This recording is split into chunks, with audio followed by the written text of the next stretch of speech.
की डेथ हुई, दूसरे केस में 100 सेल्स की डेथ हुई, तो नंबर ऑफ़ सेल तो सेम नहीं है, एक सेम ही ड्रग दी लेकिन नंबर ऑफ़ सेल्स डिफरेंट आ रहे हैं। ऐसा क्यों हो रहा है? क्योंकि फ्रैक्शन सेम है।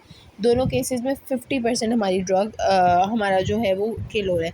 मैं दोबारा से आपको दिखाती हूँ। 70 से हम पहुँच गए 35 पे, 200 से हम पहुँच गए 100 पे। अब दोनों केसेस में जो है वो 50% ही कम हो रहा है, परसेंटेज सेम है बट नंबर ऑफ़ जो सेल्स हैं किल्ड वो डिफरेंट है। ऐसा क्यों होता है? ऐसा क्यों हो रहा है कि जब हमारे पास सेल्स 200 थे तो ड्रग हमारी 100 सेल्स मार रही थी, सेम कंसंट्रेशन देंगे लेकिन अब वो 35 मार रही है। ऐसा क्यों हो रहा है? क्योंकि जो पहली इस दफ़ा है ना 200 के टाइम, उस दफ़ा सेल्स ज़्यादा हैं तो वो ज़्यादा तेज़ी से डिवाइड कर रहे हैं, तो जितनी ज़्यादा तेज़ डिवीजन होगी उतनी हमारी ड्रग ज़्यादा एक्टिव होंगी। तो लोकेल हाइपोथेसिस का कॉन्सेप्ट आपने याद रखना है कि ये फर्स्ट ऑर्डर काइनेटिक्स को फॉलो करता है। फर्स्ट ऑर्डर काइनेटिक्स और fix percentage of tumour cells को मारता है, नॉट द फिक्स नंबर। और ये हम रैशनल ड्रग कॉम्बिनेशंस में भी इसका ध्यान रखते हैं। ग्रोथ फ्रैक्शन का मैंने आपको अभी बताया कि एक ड्रग उतनी ज़्यादा एक्टिव होगी जितना सेल्स एक्टिवली डिवाइड करे होंगे। तो जौन सा ट्यूमर जितना ज़्यादा एक्टिव होगा ना उसको किल करना उसके सेल्स को उतना ज़्यादा होगा, क्योंकि हमारी सारी ड्रग्स एक्टिवली ग्रोइंग सेल्स को टारगेट करती है। अब अनफॉर्चुनेटली मसला ये है कि वो एक्टिवली ग्रोइंग सेल्स को डिफ्रेंशिएट, अगर हमारी बॉडी के एक्टिवली ग्रोइंग सेल्स हैं लाइक स्किन है, हेयर है, नेल्स है, तो ये वाले जो एक्टिवली ग्रोइंग सेल्स हैं इनको भी ये वाली ड्रग्स टारगेट करती है। उनको बस है कि जहाँ पे माइटोसिस हो रही है बहुत ज़्यादा एक्टिवली उन्होंने उसको टारगेट कर देना है, तो इसे ग्रोथ फ्रैक्शन कहते हैं। फिर उसके बाद है लोकल फिनोमेना। मैंने ये डेफिनेशन लिखी हुई कैटजन से, या पढ़ ली। It's a model system in which cells are actively progressing through cell cycle. पहली बात तो ये कि सेल साइकिल के अंदर सेल्स, यानी कि ये नहीं कि सेल बस रुके जी ज़ीरो फेज़ में, ये सेल साइकिल के अंदर जो सेल्स हैं उनकी बात हो रही है।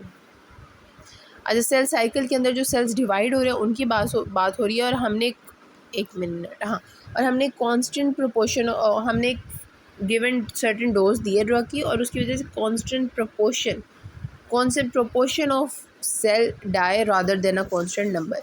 तो ये भी वही बात होगी। इसमें मैंने एग्जांपल लिखी है फॉर एग्जांपल, और ये जो है सारा 50% मैंने आपको बताया 50 नहीं होगा, वो हमने लोग निकालने हैं। पहले तो हमने परसेंटेज देखनी है और फिर उसका लोग निकाल लेना है।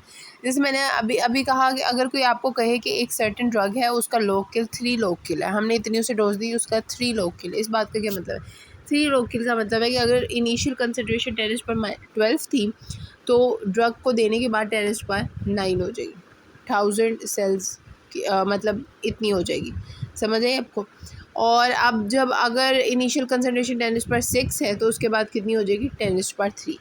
तो ये बेसिकली इस तरह का मैकेनिज़्म, ये वही एग्जांपल है। और अगर किसी का 5 लोग किल है, अगर कोई ड्रग है जो 5 लोग किल है, इसका मतलब है इनिशियल कंसनट्रेशन लेट्स से 10⁻9 थी, तो अब ड्रग यूज़ करने के बाद अब वो 10⁻4 हो चुकी है। 5 टाइम्स 5 लोगरिथम वो कम हो गया।